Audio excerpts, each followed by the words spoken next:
দিনে পোহৰে আহি যদি ঘৰ দুৱাৰ জ্বলালিহেঁতেন তেতিয়া লাগিলেহেঁতেন মতা পুৰুষ যেন যা যোনে জ্বলাইছ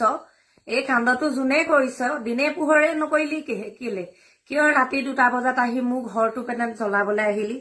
হা ইমান ভয় লাগে নে ইমান মোৰ কাৰণে শত্ৰু নে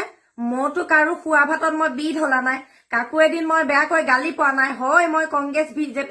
বিজেপি বুলি ভিডিঅ' বনাও মই নিজক লৈহে মই ভিডিঅ' বনাও মইতো কাকো লৈ সেইখন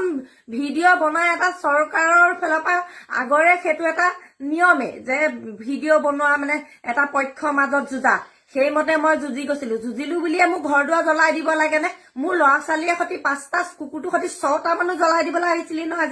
আজি যদি ৰাস্তাৰে যোৱা মানুহ ৰাতি 2টা বজাত যদি চিঞৰ বাখৰ নলগালেহেঁতেন বা আমি বাৰু মানুহ হৈ থাকিলোহেঁতেন নে মানুহ নে তহঁতি দানৱ তহঁতক ভগৱানে চাবনে নাচায়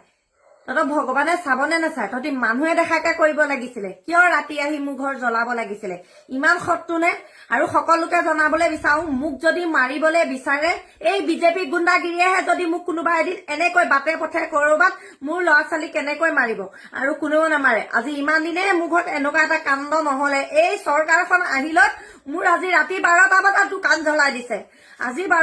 মোৰ দোকান জ্বলাই দিছে আমি যদি আজি মানুহ 5টা মৰি গলোহেঁতেন কি কৰিলেহেঁতেন কোনেওতো খোৱা নাই কোনোবাই খুৱাইছে নেকি চৰকাৰৰ সেয়া নিয়ম নেকি ৰাতি ঘৰ জ্বলাই দিয়া চৰকাৰে অধিক দিছে নেকি এনেকে ৰাতি ঘৰ জ্বলোৱা চৰকাৰ আহিলে বুলিয়ে যে বেলেগ চৰকাৰৰ এজনী মানুহৰ ঘৰ জ্বলাই দিব বুলি কোনে অধিকাৰ দিছিলে কি আমাক কংগ্ৰেছৰ মানুহ জীয়াই থকা অধিকাৰ নাই নি কংগ্ৰেছৰ প্ৰতি যোৱা মানুহক এনেকৈ জ্বলাব নেকি ঘৰ দুৱাৰ